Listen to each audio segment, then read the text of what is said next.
Mike is the greatest, man. Mike is the best player I ever played against. You ain't ever faced him. You don't understand. He is truly one of the best. Michael Jordan in Chicago Bulls. Yeah. I tell everybody I was better than Mike. Yeah. You know, for about 3 weeks. You know what I mean? He was the first dude that I met that could back up his trash. That dude will give you 50 real fast. Man, that's big. Anything coming from Mike. Mike is the best basketball player ever. Shout out Universal Production Music, the official music provider for All the Smoke Productions. Enjoy.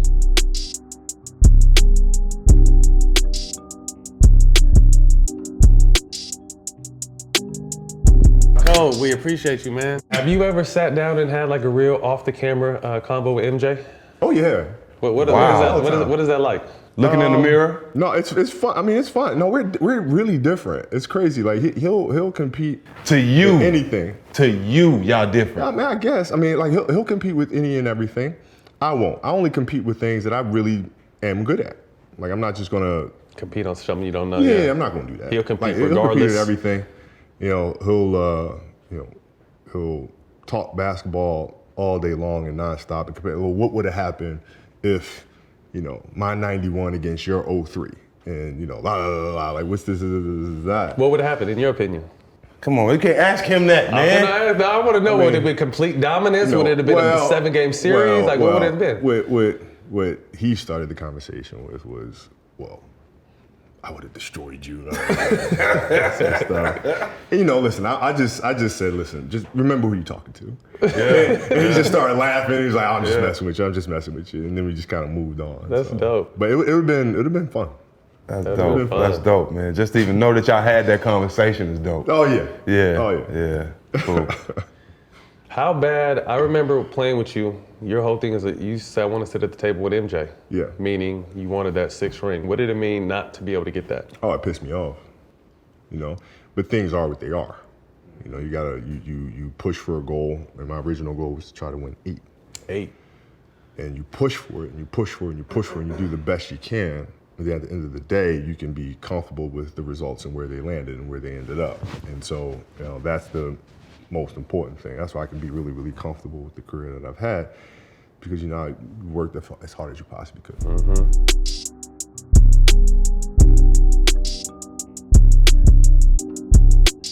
Three-time NBA champ, NCAA champ, James Worthy. Everybody talk about MJ's championship shot, 1983 against Georgetown, the championship, but you had 28, 13 for 17 from the field. Mm-hmm.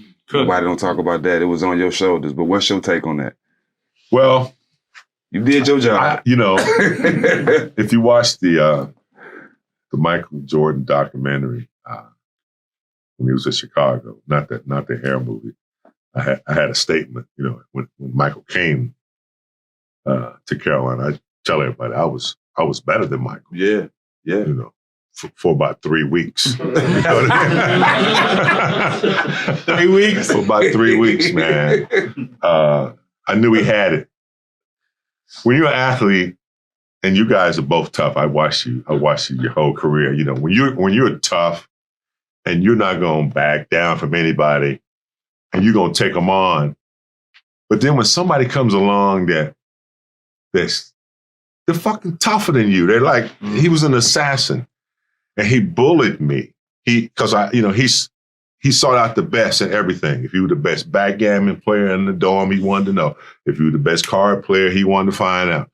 And he took everything as if he was losing a game 7. Losing just wasn't. I didn't care what it was. He'd break a table if he lost the backgammon. So he sought me out, and, you know, we practiced 2 hours, 2.5 hours. You guys know how them college practices are. You ready to get out of there? Mm-hmm. And I'd be walking off the court, and he'd push, where you going, young fella? That's what he called me. So you were a junior when he was a freshman, I was a junior his freshman year. Mm-hmm. And so, yeah, you know, he wanted to know.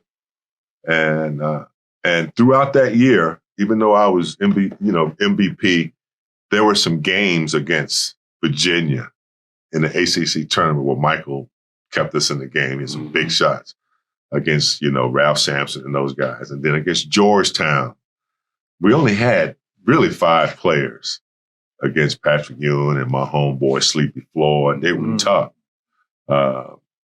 But Michael hit some big shots and kept us in. And then at the end of the game, Coach Smith wanted me to be like a decoy. We had lost to Indiana the year before, Isiah Thomas and Bobby Knight. So getting back was special. And I wanted to win or lose Zeke on my shoulder. He been punching on Mike. Zeke said, I've always beat Mike. That's what Zeke always say. Yeah. Zeke been opinionated later. Leave it alone. Leave it alone. It's over, man. He had a good career. It was awesome. But yeah, man. Because they expected me to take the shot. We run a high-low against their zone. Patrick Ewing was a beast. And I wanted to win or lose because Michael was a freshman. I didn't know if he had it in his veins, but I was to flash in the middle. Coach Smith didn't call it up like that, but he knew it would work out that way if we ran our offense properly. So we ran a high-low. Sam went down low. I flashed in, and 3 guys collapsed. And Michael was wide open. Now, he didn't draw it up like that, but at the end of the timeout, when you're walking back on the court, Micah was one of the last guys. And I heard Coach Smith kind of, if you get a clean look, knock it. You know what I mean? Yeah. So, and yeah, because he knew Michael had it in his veins. And that was the beginning. We called him Mike. Yeah. Mike Jordan. Kenny say he ain't had no handle when he first got there. No handles. No, not. Well, Kenny had him after I left. Kenny's still mad at me because I recruited Kenny. He wanted to play with me, and I left after my junior year. Yeah. With he and Brad Doherty. But yeah, he didn't have a lot of fundamentals when he came. He was raw. I think he was a better baseball player coming out of high school. Yeah. And, you've heard the story of him getting cut from his high school team once. So he had a lot to work on. He had raw talent, though. Raw talent. But when he got the fundamentals down after his freshman year, and he worked at it, because we had drill after drills after drills, and whatever his weakness was, he was willing to work on it. And so I can't remember him having, back then we ran 4 corners. There wasn't a 24-second shot clock his freshman year. So he was okay in that, but I don't remember him ever having the ball handling skills that a guard has to possess.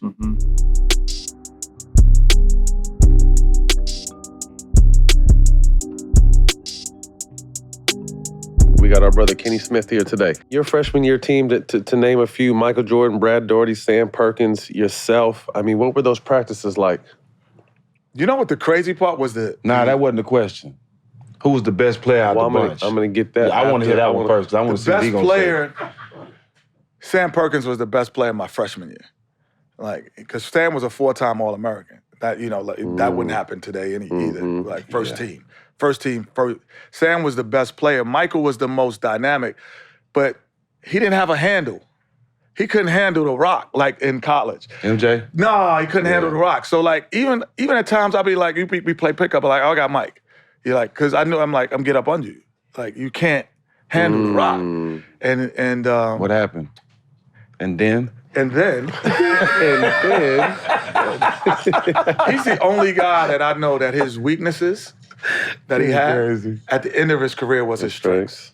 The only person I've ever, LeBron's not like that, KD, nobody. He's the only one where at the end of his handle was crazy and his jump shot was pure. I used to say, how do you miss a jump shot? You got a perfect form. But we talked about it, and I was like, this is how competitive, we talk about competitive with Mike. So I used to say, it's like, oh, you think you can guard me? It's like, yeah, because your handle's whack. I used to say, your handle's whack. I can guard you. And bum, bum, bum. So now, we doing that, we playing, he goes to the Olympics, comes back, goes to the league, comes back for the summer, because all the players, every North Carolina player came, but we all come back and play. So the gym is doodles.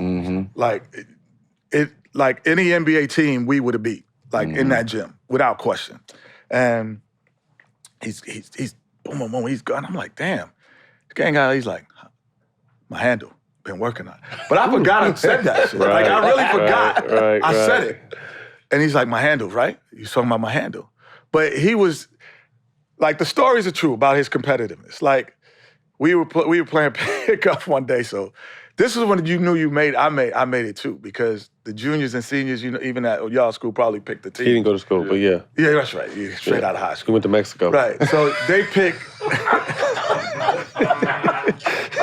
Wait. At North Carolina, this is how we do it. So the pros go on one end, and the college players go on the other, and then you pick your team. Yep. But you could pick the pros or Crossover, you could cross over. Mm-hmm. So Michael or Sam, whoever they were the senior leaders and junior leaders, they picked the team. And the first day, you as a freshman, you just sitting because they're not picking you. Mm-hmm. So you get on the court in. So about a week later, Michael's picking, and he's like, I got New York. They used to call me New York. Mm-hmm. Like, I got New York. I was like, oh shit, I got picked first. Mm. He was like, first, it's 20 official. pros in the gym. Yeah, official. I was like, oh, it's That means something. I was like, so my confidence was boosted. So now we playing, right? And we winning games. And so every time we win, you go get water, and I'm watching Mike, and he's standing in the middle of center court. I'm like, yo, what are you doing? He's like, I want the motherfuckers to know that I'm never leaving the court. Mm. I'm gonna be the first to stand here and the last. I was like, all right, so we both gonna stand here. And I was like, this is what we doing? This is how we doing it? This is what we doing. Yeah, I mean, he was the first dude that I met that could back up his trash. Mm. Like every day. Mm-hmm. Every day. Always a talker? Always a talker and always backed it up though. Like, and he really took more pride, especially then, in his defense. He's like, Walter Davis, you're not scoring today. You're not scoring today, Walter Davis. Mm. Like that's the type of energy he was on all the time. And when he got to the league, so we had dorms, and our dorm numbers don't change. So if you had dorm number 8, it's the same phone number next year. You're just a different person. Mm-hmm. So all this, when he comes in town, this is before the Instagram and you'd hear the phones go bring, one, and somebody hang up, bring, and you just hear it going down. So it's him, and all he say is school's in session. Boom, school's in. So everybody come in the hallway and be like, Mike's here, right? That's like yeah, dope. Mike. So he go and he call each room to let her know come to the gym. School's in session. So the gym would be packed. We'd have 4,000 people watching our pickup games. That's crazy.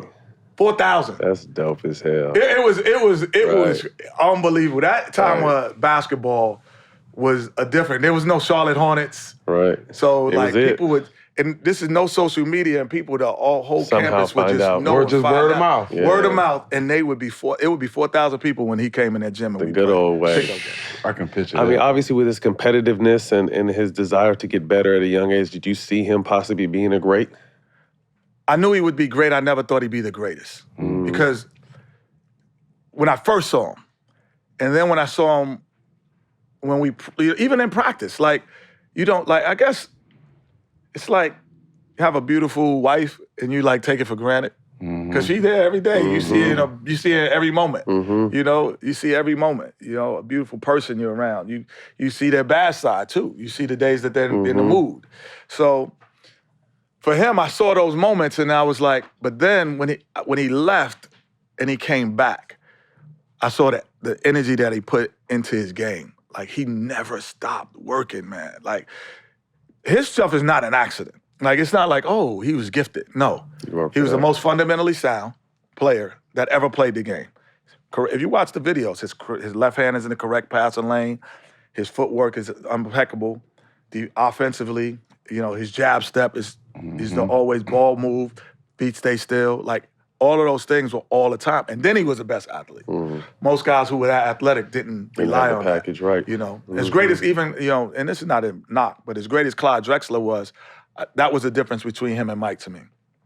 It's just the fundamentals of jab step, and that's, the stuff that Dean Smith learned. But and then Mike gets a lot of credit for, like, his quotes, but it's just Dean Smith's quotes. He's stealing I'm gonna them, keep huh? it real. It's stolen. It's all plagiarism. He says all 100% plagiarism. It's 100%. It's just, he just adds the expletives. But it's everything that Coach Smith said to us, that's what Mike said. Every interview. You can pull it. It's every interview. It's plagiarism to the finest.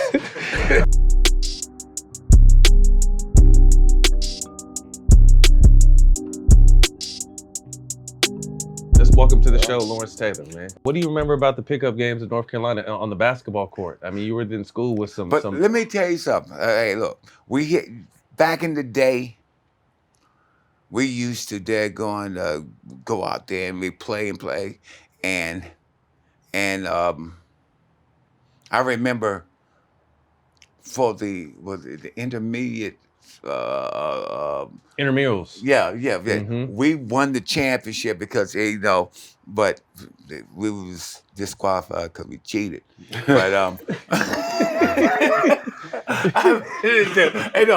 we didn't really cheat. One of our players, he wasn't actually in school. Oh, okay. Yeah.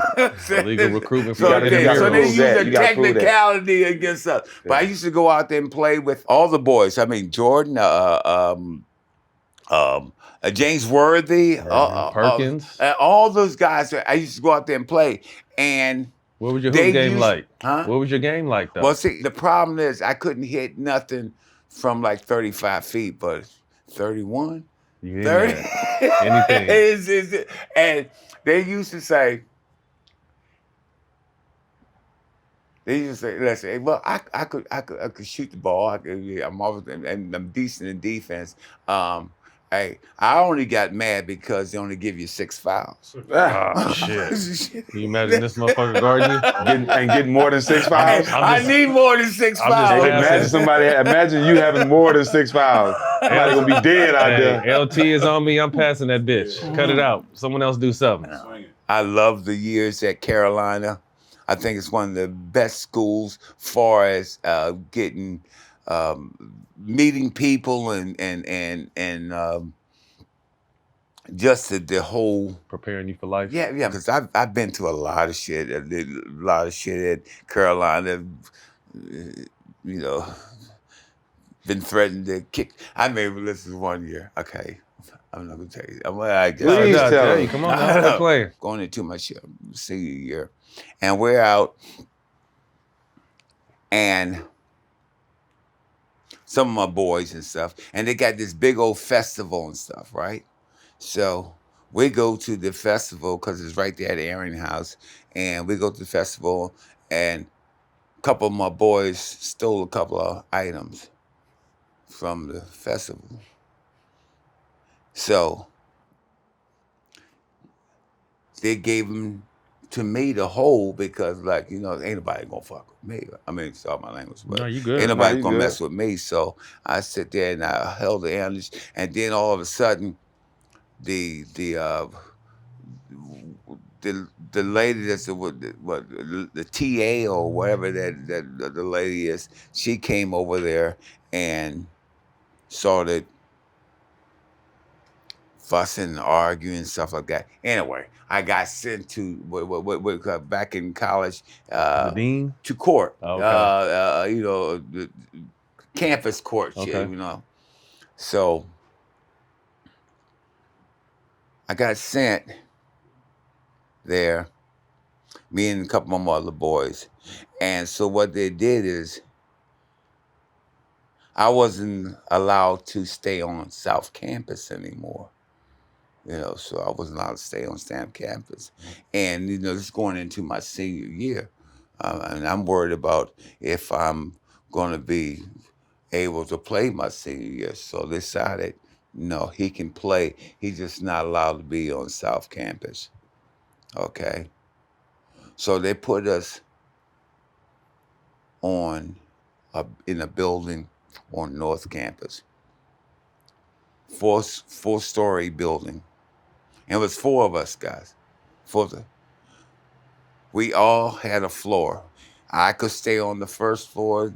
Somebody else got to stay on the second floor, third floor. Greatest thing that ever happened. So you got in trouble and it got better. Oh, God, greatest thing that ever happened. And it was a girl, and it was a girls' dormitory right across. that wouldn't work for me. It was the greatest. It was the greatest. One time the trouble was okay. That wouldn't have worked for me. All bad. All bad. Trouble turns into gold. Oh, man. It turned right into gold, man, I'll tell you. Speak to your friendship. Obviously, you got a good relationship with Michael Jordan, but how'd that start and how is it? And what are those golf matches like? I know you guys both being very competitive. Well, Mike when I actually my senior year, not my senior, right after my senior, my rookie year in at the Giants, Mike came to school that year, so I came back to finish up school that summer, and so he was playing with the team, practicing with the team, and what's the coach's name? Dean Smith allowed me to practice with him. Oh, shit. Right? He allowed me to practice, and Mike was always, every time I turned around, he just said, "Hey, calling foul, foul, foul, foul." Like, I just hit you a little bit. Come on, man. So every time Mike had the ball, I wanted to guard. I wanted to guard Mike because it was. And You was a pain freak, huh? Because Mike, I know Mike was dropping you off. Yeah, he's gonna drop me off, but listen, he's gonna drop me off with a little something in his day. I'm gonna throw something at him. So I'm not saying I'm a fair player. I'm just saying I'm a player. I'm a player. That's it. I'm not saying this, but hey, we used to have a great time doing that. He is truly.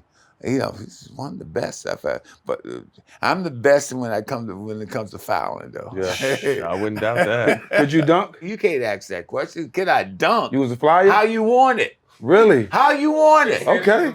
How you want it? I know. I heard it. I heard that. How you want it? Backwards, all that. You had all that. Listen, I could do anything I wanted to do. Have it your way. Burger King. I was an athlete, man. Yeah.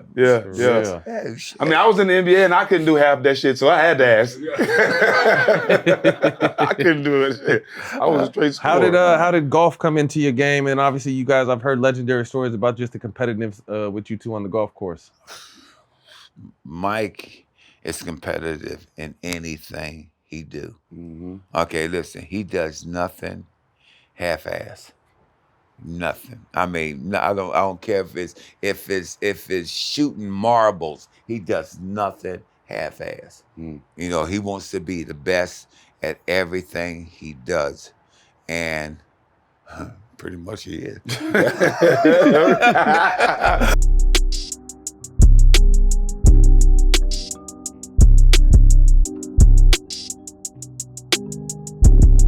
Welcome to the show, Reggie Miller. So obviously your shit talking is so legendary. You're one of the very few, or maybe the only person that got into a fight with Kobe and MJ.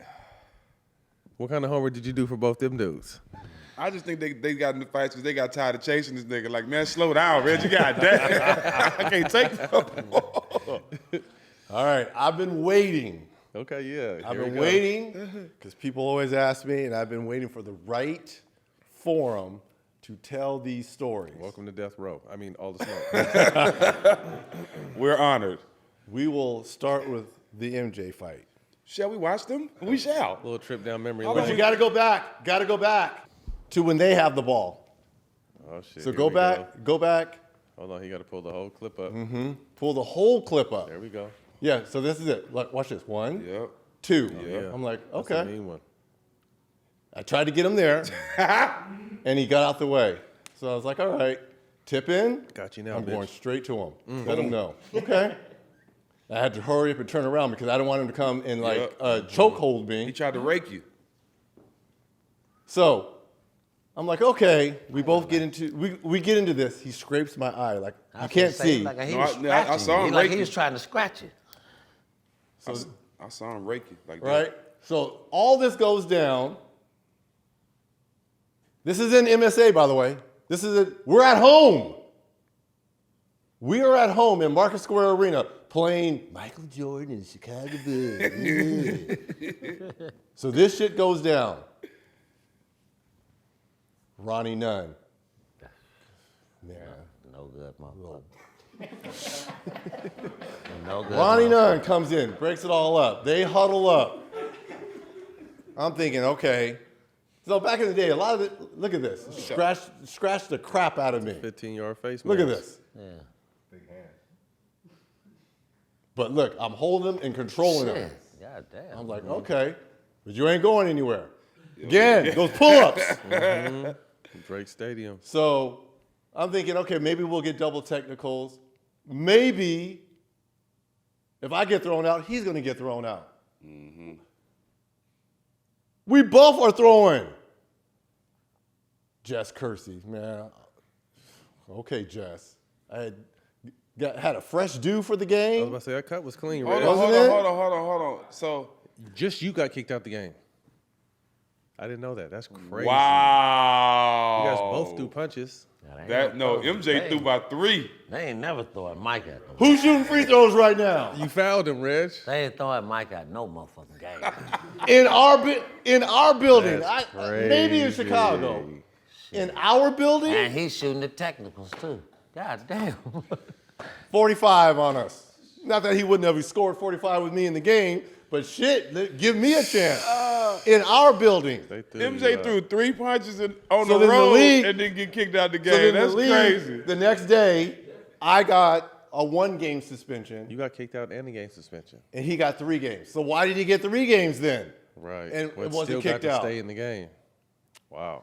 So they let him play the game, dissuspended it 3 games. And then suspended him. And that's how they did me at the San Francisco Pro-Am. Come on, man. Because Mike's in That's town. Mike, man. I told you, you Man. come in your town, all the bitches got Hey, their Max jerseys said on. when Mike came to Houston, all his women started wearing Here's the MJ thing. Yeah, jerseys. here's the thing, man. You would see, you go out to a club or whatever, bar or whatever, and you see these same chicks, real regular.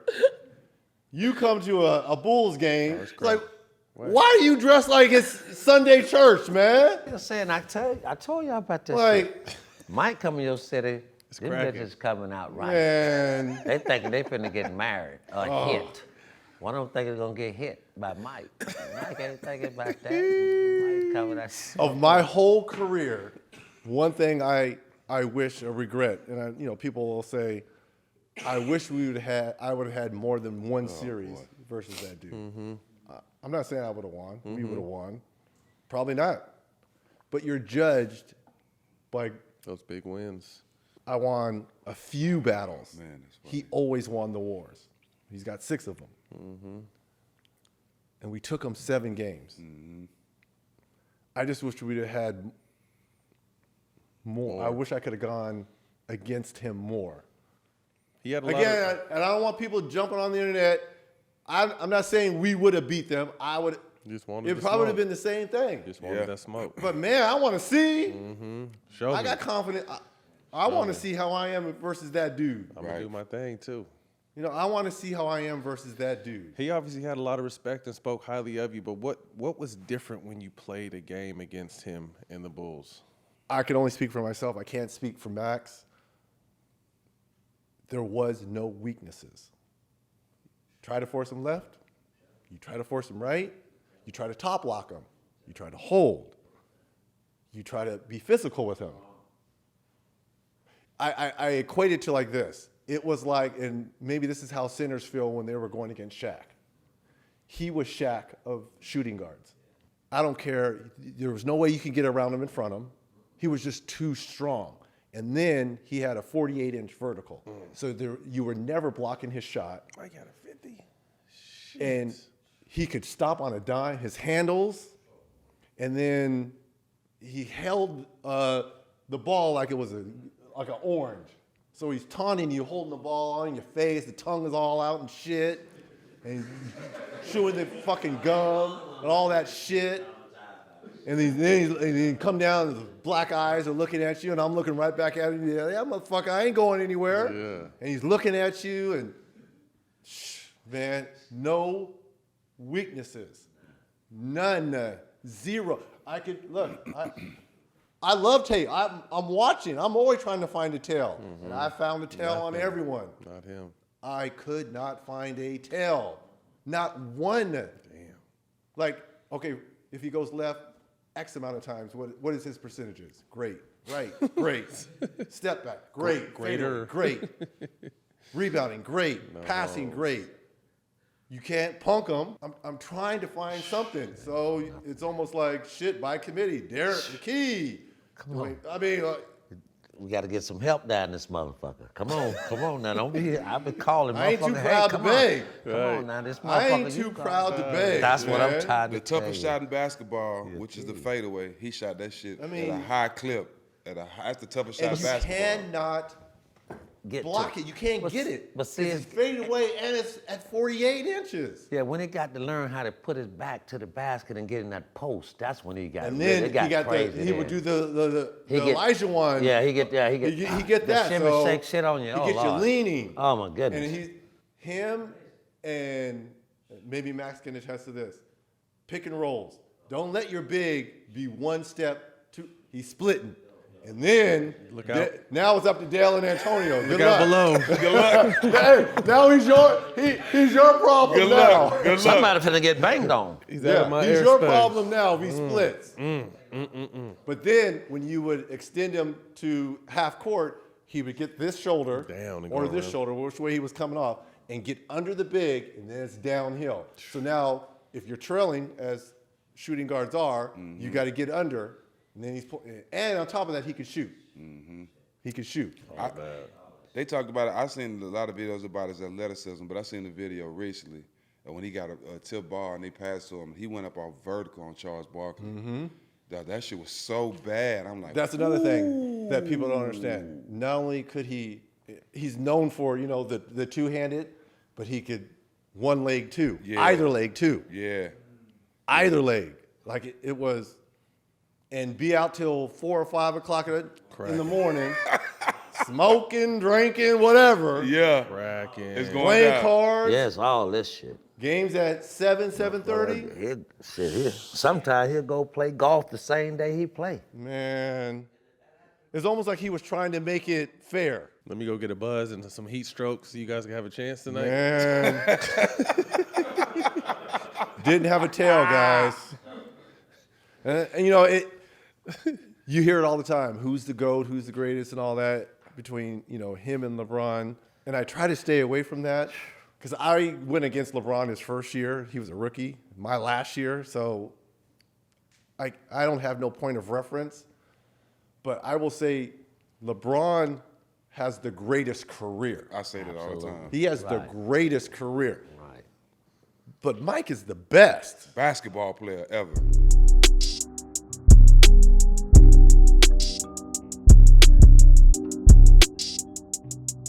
Welcome to the show, Dominique Appreciate Wilkins, it, man. Only the 8th player to average 25 points, 10 consecutive seasons, 9-time All-Star, 7-time All-NBA. Retired when you retired, the 7th leading scorer at the time, over 26,000 points. But again, that's something we touched on. The credit and the respect, because you were going head-to-head with MJ a lot of times, but got the better of him a lot of times. Yeah, he was a bad man. He was good. You know what? I found this out earlier. I would say about a couple years ago. And didn't realize that he and I were the only two folks in NBA history to average 30 against one another our whole career. Oh. For whole career. Really? You had to, man. I had to get 30 against him because Dylan had that on there too. He was, man. And you shot nearly 50% while averaging 30. And that's a lot of things people don't realize. The efficiency that a score would. I didn't take 30 shots and make 12, And especially in that era with the physicality and you getting hit and touched and still able to be that efficient. Yeah, man, it was says tough. a lot, yeah. But yeah, MJ was. Do you have a battle that comes to mind when you? I mean, obviously, you guys played a ton of times. I've said this many times. People heard me say this. I think I scored 57 in Atlanta, and I didn't play the fourth quarter. Damn. And we went back to Chicago a little while later, and we in the locker room, suit and tie. MJ walks down the locker room, suit and tie. I'm saying, what this? Came in your locker room. Like, yeah. So somebody's coming out like, what are you coming in here for? I was like, he coming to the training room or something? He walks by me, he walks by Kevin to get to Randy with me and taps him on the ass. He said, lace him up, it's going to be a long night. And turns to walk out. And I didn't know what to say. I'm shocked. I was like, well, you tell that somebody Scottie Pippen, I'm going to kick his ass. I didn't know what to say, man. Yeah. I'm like, I'm blown away. Man, he had 60 that night. What'd you do? We won the game. Yeah. We had 60 that night. You know, I had a hell of a game, but he had 60, bro. And but it wasn't like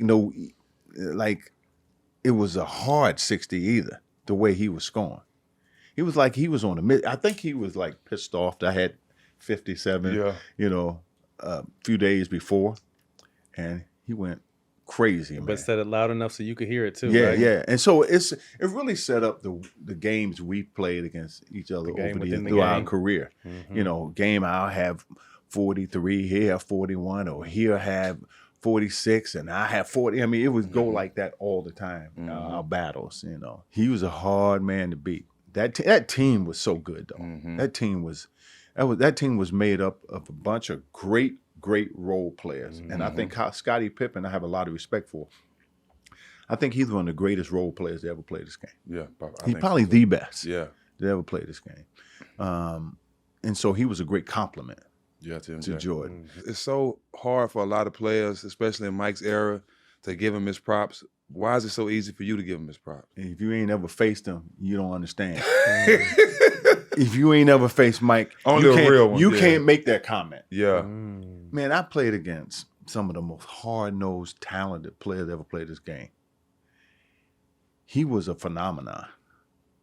And he had attitude to go with it. I mean, he was, when you played against Mike, his eyes were bloodshot red every game. Like he was possessed. And I used to say to myself, all right, I got to go work tonight. Jesus is coming.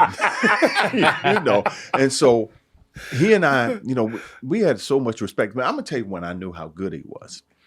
When we was in college, I was a junior, he was a freshman. We played in Carolina. And the first time James Worthy and I had a chance to play against one another since high school. Because in high school, we came out the same area, but never played against each other. So that Carolina game we played, we going back and forth. So the first play of the game, I went up and I caught, you know, Worthy's finger roll. And I wanted to, you know, set the tone. I threw it like 6-row in the stands, you know.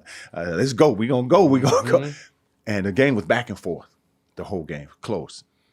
Worthy was having a hell of a game. I was having a hell of a game. In the last 2 minutes of the game, a young kid named Michael Jordan took over by himself. Freshman. He's a young kid named Michael I Jordan. I was like, who is this kid right here, man? And so I knew this. He was going to be a great pro. I didn't know he going to be that good of a pro. But that kind of set the tone for me in my thoughts of what I saw. And like I said, if you haven't played against Mike, you have no clue. You have no clue how good he is.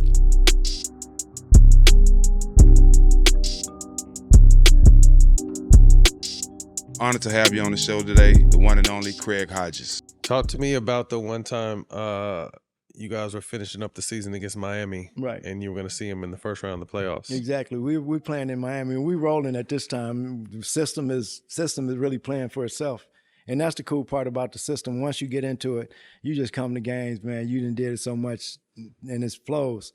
So we go to shoot around, and we're leaving shoot around, and we're on the bus, and MJ like, man, drop me off here, and drop him off at the bar. He say he gonna have some beers, right?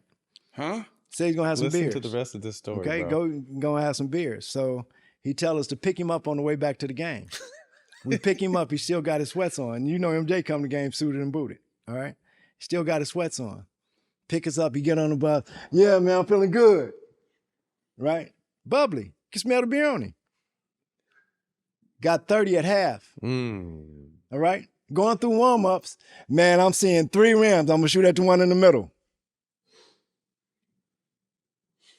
Okay. That's hard. Okay. And then told us, if y'all can't beat them, we don't need to win a championship. Y'all can beat them without me. But came in there and he got it done early and went and sat down.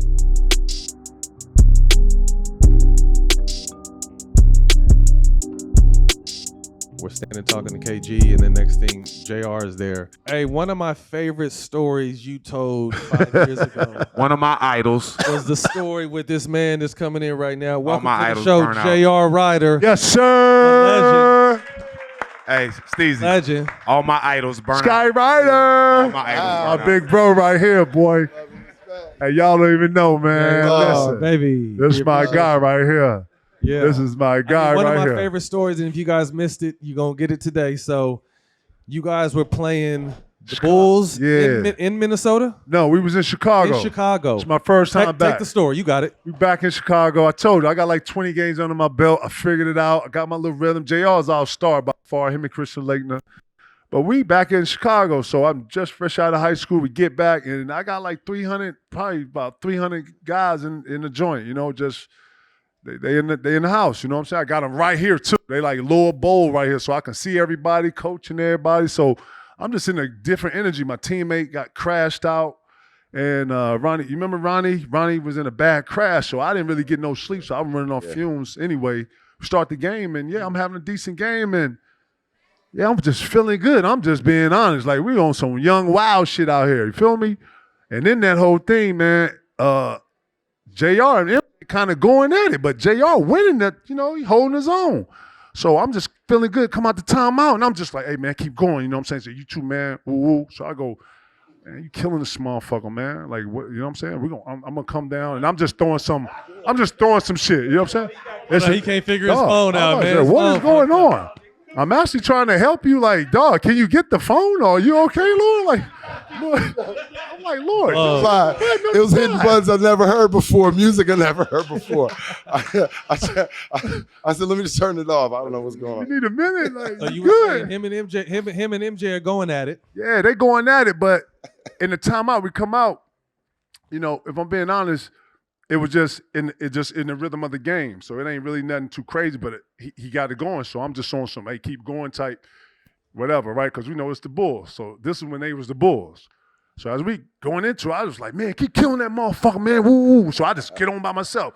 He understand I'm young, I'm wild. He let me, yeah. So when I go off, he like, so I hear him and MJ talking like, yeah. And then ain't nobody really saying the mic like this. Mike's so heavily respected that, you know what I'm saying? So I'm just on some young wild shit out here. So I'm like, yeah. So I double back. Ball ain't out yet. Yeah. So when I came back with the, keep kicking his ass and then try to get out of there, he was like, what did he just say? And then he was like, nah, he don't know how we, you know what I'm saying? So he was like, nigga, y'all better. And then I started them get a little extra aggressive with the conversation. I was like, oh shit, what? So he was like, hold on, don't look at me. And that's all I heard you say. And when I said that, I saw studying body language. And the rest is history, Crazy story. What'd he say to get you in the hot seat? Nah. No. He was asking, he asked me, he asked JR what I said. And then JR said, he repeated. He said, and then he kind of looked at me and kind of put the hands on the hip like. What'd you say? I said, nigga, keep kicking his ass. You busting this motherfucking ass. And dapped him. When we dapped, and I had to go, I went back over. MJ had you repeat it. He said, what'd he say? And then he said, he was right there. Like, that's the PG version. Right. I mean, the rated R version is, I mean, I used to have good games against Mike. Right. I was quiet, though. Facts. Right, because you don't want to wake Mike up. So he asked me prior to playing against the Bulls, like, how you be doing against Mike? I'm like, I get my 23s, 24s, 25, 26s. Yeah. You know what I mean? Basically, I hold my own. I hold my own. So we playing. And going to the fourth, I got about 19, something like that. I'm having a good game. Right on pace. I'm having a good game. Right on pace. But I'm gassed. I'm watching it. You know what I'm saying? And he in Chicago, he's serving Scotty. He's really all around in that game. One of his breakout games, I feel, up to that point. Facts, yeah. He was working, huh? Just get Scotty, so I'm gassed. I got Scotty tonight. Right. In the stands. Yeah. He was on some other Chicago, Oakland shit. He was hyped well, to the roof, talking the gang and shit. I was on 15, dog. And I was on 15. It's quiet. He said, man, you keep going at Mike. Man, keep going at that motherfucker. And Mike right there. And we've been hyped all game. I went baseline, dunked on Mike and I think Robin or something. Right. Pop, with two hands. Right. He came through the middle, dunked on Luke Longley, nasty, and moved it this way. Flash. We in here. Yeah. We was feeling good. We was talking shit. We young. slapping hands. We wasn't quiet. We was handling our business. Right. We young, wild. Quiet. But young and wild. But okay. Order had to be restored. Yes, absolute. Quickly. Teams walk out the timeout. He's, man, you keep killing this motherfucker, man. I hear him, right? You know what I mean? I hear you. So You know I'm what I mean? looking And for Mike him to right give me here, something right? back. When he said, don't "Man," do that, you know, I'm like, you keep killing that motherfucker. He can't fuck with you, dog. I was like, right. You know what I mean? Mike standing where the flowers at, by the way. Right. I'm young too. This is my third season. This is first season, so I'm young too. I'm with the shit. You know what I mean? And that's how I played. So we vibed right away. You know what I mean? So. But I'm like, man, this Mike, man. I grew up on Mike, man. I remember 7th grade having the shoes on and stuff like that. That dude will give you 50 real fast, right? So I'm like, right. Then he doubled down, triple down, I think. Say it again, man. You too strong for this motherfucker. Right. Keep killing this motherfucker, man. Right. And you know how KG be, he right here. You hear me? You know what I mean? So he ain't giving me nothing though. He like, yeah, right. Right. Really get off and over here. Don't get pimped. So I get the energy. And Mike right here. Yeah, Mike right here on the back leg though. So Mike right here, like on the back leg. He on the back leg. Like, oh yeah. Oh yeah. He on the back Young leg. fella know who I am? Not like, grandfather, uncle chew the bubble gum. Yeah, right there. He said You know what I mean? You about to be in trouble, right? Type shit, right? Go get the switch. Right. Go get the switch. A leather belt or the switch. Which one you want? Straight up. So we walk by and Mike looking at me and looking at KG and looking at me. So my spidey instincts told me, to go a little closer to Mike and holler at him, right? I say, cool him down a little bit. So this way he got to understand. I say, hey, Mike, man, he young boy, man. He don't, he don't mean no harm. He don't really know what time it is. You know what I mean? He don't know the name of the game. You know what I mean? And Mike said, Mike ain't really paying attention. He hear me, but he like in killer mode, so it's dead. He's not registering. I said, Mike, late. man, It's too late. It's too late. Like, I didn't know. You know what I mean? I said, he don't know what he talking about, man. He just, up there talking. He hype, you know how it be, man. You know what I mean? He don't know what's up. He don't know what time it is. Yeah. He's like, okay, all right. Word. That's nice. I say, all right. So the game started. All I know is they usually run triangle. Right. None of that. I'm on him, and it seemed like the shake, Gatino and Stevie used to work. Right. It seemed like everybody disappeared. I felt everything. You by yourself? I'm by myself. You by yourself? Right? On the island. You on the island. So he hadn't done that the whole game. So he caught the ball and went, I don't know what it was. Right. It was a little sign that they had. And everybody moved out the way. Right. Right? He did it 4 or 5 times in a row. Yeah. Bucket. Yeah. Foul. Yeah. And one. Yeah. And I jumped high, so he had that fadeaway. He'd be leaning, his foot like his foot would touch you. You know what I mean? He'd be leaning, right? Yeah. And I'm on him. I hit hands. Yeah. And one. I said, damn. Right? That was about his 9th or 10th point straight. You know what I mean? So he wasn't done. Bam, right. Foul. Done. Bam, and can't one. even help. We like, you by yourself? Then he was hitting about 2 tough shots. He ran off about 15, 16, 17. Word. It might have been 10, but it felt like 15. No, it was about 14. Yeah. He was straight. like 15 straight. ISOs. And then we could do nothing. So I come back and we come back. Yeah, we come back. It's a timeout. We out of breath. We out of breath. Like you can hear us. Like you can hear us. I'm like, man, this motherfucking KG talking shit to motherfucking Mike. Right. Nobody talk to fucking Mike, man. I gotta guard this motherfucker, man. You know what I mean? Right. That's when he went crazy. Like, yo, man. My fault, Jay. My fault, man. You know what I mean? I said, oh, good, man. Told you shut the fuck up, man. It's Mike, nigga. I gotta guard him. You ain't. Like everybody shit like, and then it hit me. I was like, damn, that was real. I ain't gotta guard that motherfucker. You right. You know, we was a little defeated.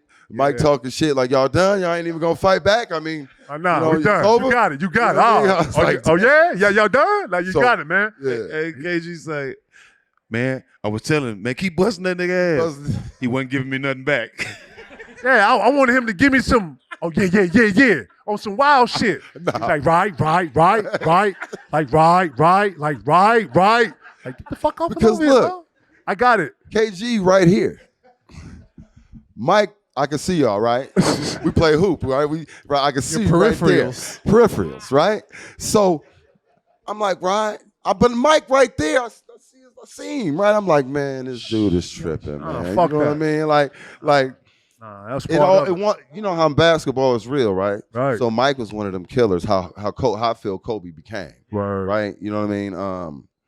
I seen, so Kobe, my first 3 years, he was playing behind Eddie. He'd come in and do what he do. I'm already warm. I'm a grown ass man, 25, Word. 26, 220, 223, right? So, but He had a hell of a crossover. He's fast, and he really had that killer instinct. Mike was a different animal altogether to me, right? Now, I'm not trying to put nobody against nobody. Kobe's the closest thing to come to Mike, period. I think he's right after Mike as far as that wing play. You know what I mean? That's what I feel. But Mike had a different energy to him, and he had levels. He could turn up 2, 3, 4 levels. For any reason. You know, some people turn up a level or 2. Word. He turned up 2, 3, 4. Right? And it's real, you know, he didn't play with the ball. So he not gonna cross you between the legs. You know, like the dude today, Rock, dribble about 4 or 5 times. He's going. He looking right at you and he handling his business. Quick. Intimidating. That's what I'm saying. We couldn't even help him because it was like 2 dribble pull up, 1 dribble pull up. Fake jab, 1 dribble. It was like, and that's back when you had to play one-on-one defense. So I'm saying it was basic. Yeah. And then listen, if you're at the top of the key and you by yourself and it's an island. Just think about top of the 3-point line to the free throw line. A lot of space. Bro, we can't help you. A lot of space. So it was that kind of bag of work where JR was. You just had to take it. But then we go in another end and you know what I'm saying? Yeah, do your thing. Then they let him beat JR up. They not calling no fouls. You know what I'm saying? And he eating off that, man, bro. Shout to him, yo, because it was real. It was real, and that was an experience, bro. Yeah, I got the numbers from the game that night. So the Bulls end up winning by 3. KG, you had 16 points, 15 rebounds. That was decent for the young boy. That was at 19. You feel me? JR, you had 29 with 7. I told you, bro. I told you. Yeah. I told you, bro. Bro, listen. I felt like I was a fan. They got to sit on the bench. I got to watch one of my favorite players play every night. And then I'm watching them play Clyde, Mitch, Spree. I'm watching them play. You feel me? So I'm like, man, we've been arguing in the barbershop. Like, man, J.R. Ryder shit might be second best shooting guard in the league. Shit, I see it every night. Shit, he posting people up, blah, blah, blah. Man, mother, like, I'm like, shit, I told you had 29, bro. I knew that. So you're thinking about upgrading to the all-new iPhone 17 Pro? Designed to be the most powerful iPhone ever? While you're also thinking about the traffic on the way to the store or transferring all your data? Well, good news. When you order your new phone online with Boost Mobile, they'll send an expert to your home or work to deliver your new iPhone 17 Pro to get you all set up within minutes. No hassle. Visit boostmobile.com to get started. Delivery available for select devices purchased at boostmobile.com. Terms apply. As you guys know, I don't play when it comes to sneakers and shoes. So you better believe for my holiday, I'm gonna be rocking with StockX. My holiday wish list is crazy, but you know who has everything I need? StockX. Even if you don't know what to get someone for the holidays, you can grab them a StockX gift card so they can get what they want. Trust me, hitting up StockX for your holiday shopping is the best move. StockX. Now you know. Big wins on the horizon with Corona and DraftKings this hoop season. Head over to DraftKings.com/Corona to play free. Take your shot at a share of $35,000 in 7 free-to-play pools during the return of basketball. Contest starts October 21st and ends December 25th. So enter now to get in on the action. Eligibility restrictions apply. Must be 21 plus to enter. Void in Virginia and where prohibited. See DraftKings.com/Corona for details. Relax responsibly. Corona Extra Beer. Imported by Crown Imports, Chicago, Illinois.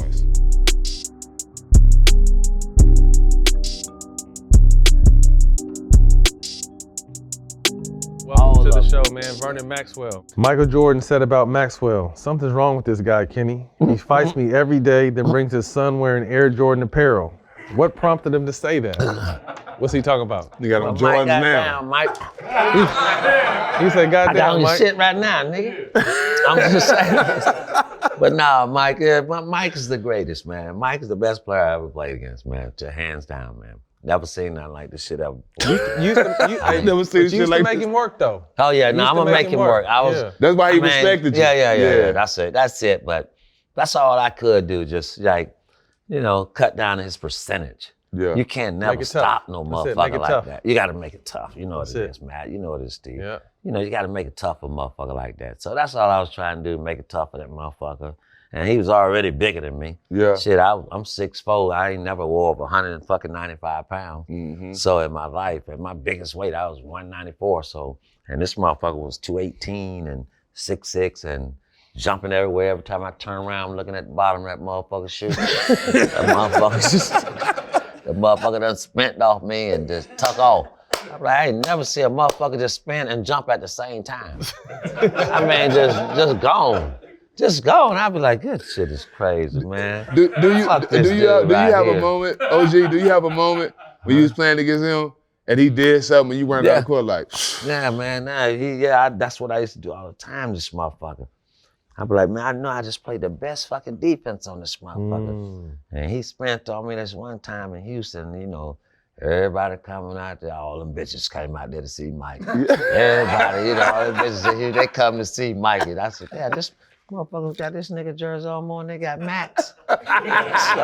In H-Time? Yeah, in H-Time. These motherfuckers, they quit on Max for the night. What the fuck got going on in this motherfucker? So, this motherfucker spent on me and dunked the shit out of me, man, and hit me on my ass when he was running back. I grabbed that motherfucker. That's when I ran and grabbed this motherfucker. Hey, man, keep your motherfucking hands to yourself. Do not touch me, motherfucker. Keep your hands to your motherfucking self. But we love Mike is the best, though, man. The greatest. Mike. Shout out to Mike. Yes, sir, Mike. The GOAT.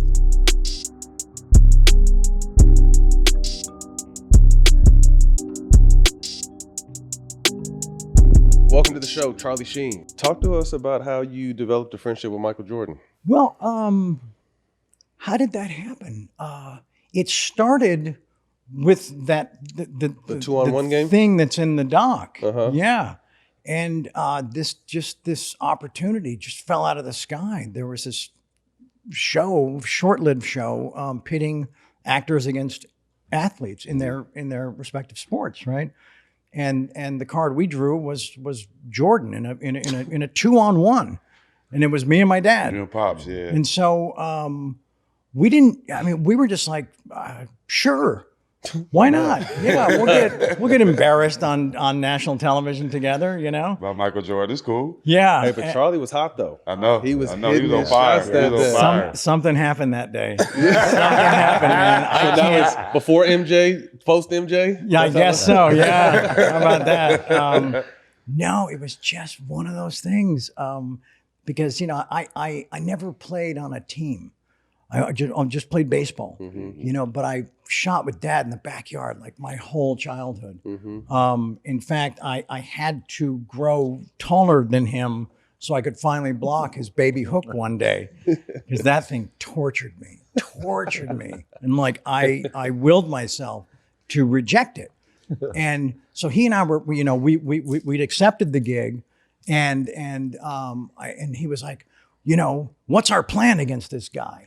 And I was like, I don't have one. But if we just spread the floor, if we just don't get, you know, clumped up, I don't think he can guard two people at the same time. I mean, he is MJ, but I don't know if he could do that. Right? And I told Dad, I said, hey man, do not roll out that hook shot on him, because he's gonna block it with his armpit, you know?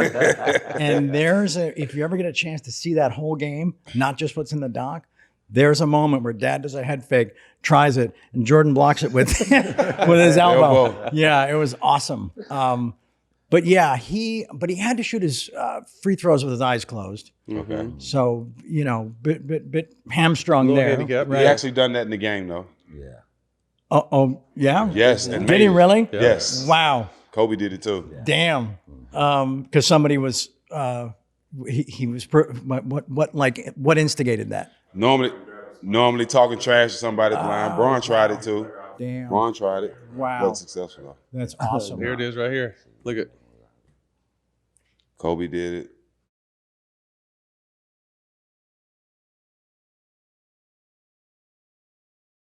That's crazy. Damn. It's like that. Well, I saw that in person. You guys saw that in person.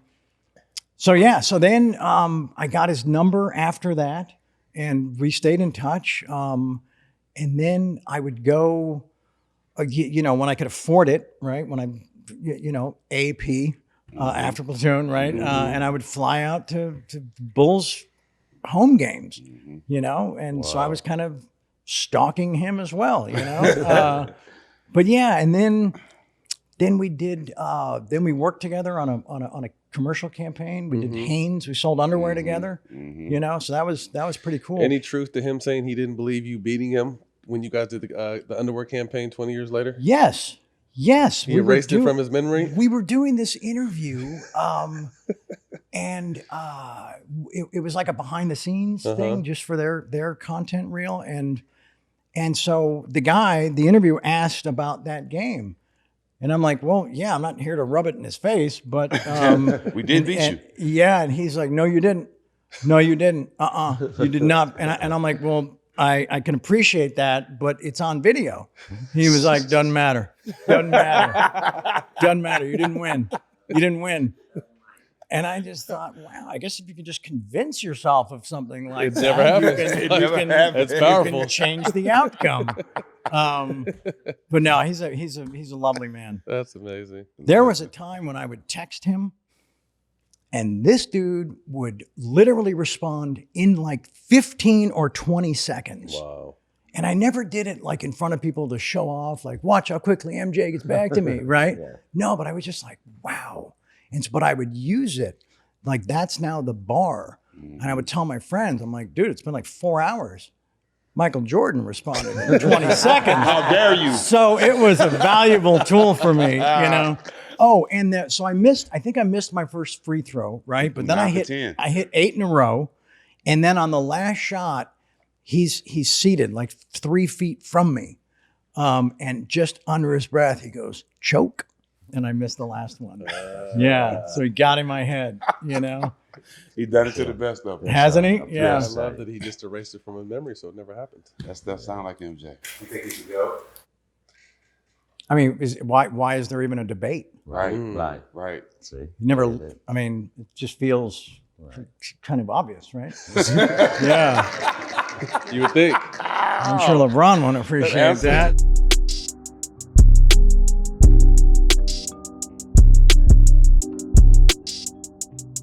Welcome to the stage, Larry Johnson. The Space Jam picture. Yeah. Oh. Space Jam. Yeah. Nah, I ain't gonna get into Talk to it. us about the. Yeah, what you mean you ain't gonna get into what? Talk to us about Space Jam and what was that? What that was like. Can I tell y'all a story? I hope y'all laugh at this. What was that called right there? That was yeah, ladies and gentlemen. That was Micah. They built that because Mike, I think we was there a little over a month. Mike was there the whole summer. So they built this this is like a gym for him to practice in and get down in. And it was better than some arenas, bro. The showers, this was unreal. And it was ball games every day. And you know, a lot of cats in LA, so they was coming down. Reggie, you know. And you guys see, what's my big guy name? Sean Bradley. Yeah. If you show that picture, guess who I hung out with for a month and a half? Sean Bradley. Sean Bradley. He was active, huh? Me and Sean go get something to eat. Muggs was hurt. Muggs had just had knee surgery. Doing this whole, I don't know if y'all saw Space Jam. Doing this whole film, he was never walking. It's a scene where we was walking, they was pulling him on the trolley. He couldn't walk. They was pulling him on the trolley. Muggs, so I couldn't hang out with Muggs. He was in the room all the time. Me and Sean was kind of hanging out, man. Sean Bradley, yeah. Good dude. What was it like though? I mean, that's that movie, that experience. Oh, no. Like? This is my story. So I had a fade, right? Everybody got a bald head. Muggs just got a regular cut. That's easy to do. And Pat, you know, you probably got to work a little bit. But work a little bit. Pat got what is that? What is that? What is that? Hot top. Pat got a hot top. That's that Steve Harvey before Steve Harvey put his shit on. Yeah. I had a blended fade, right? And they had an Italian barber. And I went there the first day. I'm sorry, that's what he was. I went there the first day. I said, say, man, because they say you're going to be here. I said, can you do this? Oh, no problem. Fucked you up. About 5 days later, say, man, getting a little bit, can you do this? Faded? No problem. About the 10th day when I went to get a cut, he started off with scissors. He did all scissors. I know I'm fucked up. He was trying to fade me with scissors, brothers. And I'm like, I know I'm fucked up. He got me turned away from the mirror. And it was like 10 minutes later, he talking about I'm done. I turned around, had a bowl cut around my mouth. This was a bowl, bruh. I say, man, and I went to my trailer, and little fuck ass Muggsy came in there, because they was waiting on me on set. And Muggsy came in there. He said, "Say, man, we waiting on you." And he saw my head. He bust out laughing, right? I said, "Man, I ain't going in there. I ain't going in there." He said, "All right, man." He went back there and told every last one of them motherfuckers. That nigga came in. I ain't never seen Michael Jordan like this before. He was on the floor. He was on the... Damn. They was giving it to me. And T.K. Carter. Anybody know him? He's one of the actors, man. He was dude on the, he's one of the actors. They had about 5 or 6 actors there to try to teach us how to act in a short amount of time. But this dude, T.K. Carter, looked at me and said, "Come on, LJ," and took me to a barbershop right down the street. And in 15 minutes, the dude blended me in. Yeah, brother blended me in. Had you fucked up for a minute, though. I ain't never seen Mike like that. I ain't never seen Mike and Charles Barkley them like that. They was giving it to me all on my floor. Get your ass out of here.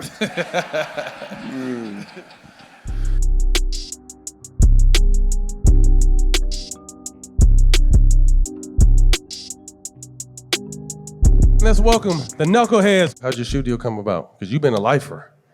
Yeah, blessed. Yeah. Blessed. I was begging for some golf gear in the back. We wear the same size. I ain't seen shit. Hey, listen, man. You could have never told me it was like gonna be what it has become, and a family situation like that. But I was a dude that wasn't. I got picked 18. 18 pick ain't about to really break the bank on no shoe deal if you get a shoe deal also. Like, you know what I'm saying? We was trying to figure our shit out. You was the third pick. Yeah, highest high school pick ever at that point. Yes, sir. Give it up.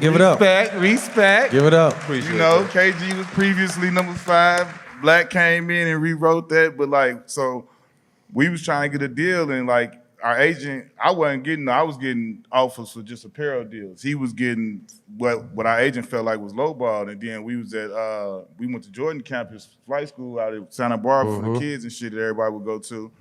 And we had all this N1 shit. They was giving up so much shit, bro. It was crazy. We had all this N1 shit. So we got through hooping the one day.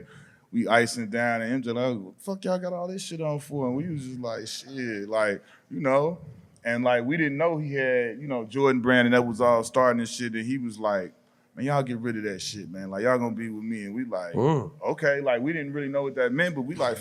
Mike said we gonna be with him, so we was That's deep. enough, hell yeah. You knew you could at least get into a club then, finally. Yeah. The next morning, our agent called us, was like, "Man, what y'all do?" We like, "What you talking about?"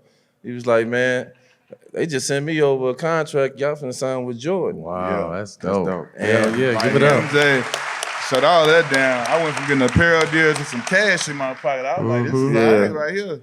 So once we seen that, we was fools with it after that. You already couldn't tell you shit, but after that, it was all the way over. Oh, it was a whole nother game. Now we Jordan down. We Jordan dudes, but then Jordan we get down. handpicked by, bro. That was a stamp of approval, bro. I was like, shit. Mine went way different than that. You had to get to the Bobcats? I was at the time. Jack get boxes every leap year. Well, what it is at the time I got my Jordan deal. I was wearing proteges. And if y'all don't know what proteges Hold is, on, rewind. Hold on, time out. Keep before you say what you say. Niggas. Time out. So Jack, the first time, shout out Al Harrington, by the way, that's our brother. The first time you wore protege in the game, what happened? we made a check off that bitch. Let me start there. Okay. But it also almost ended his career. It definitely ended my career. So it was some bullshit ass shit. Stephon Marbury gave us the game. This one I knew you was a real friend. Yeah. I knew he was a real friend because no way in hell I was supposed to wear Steph brought that shit to Al, and I was like, your son. And Al like, Stak, I need you to get in with me. I need you. I'm like, cool, you my nigga. The worst decision I ever made. I ended up breaking my toe and playing in these shits, right? For 3 years, I think every quarter, at every timeout, if you wanted to know my moves, you didn't have to watch the tape. Just the black marks was all on the court, so you can see everywhere I went, right?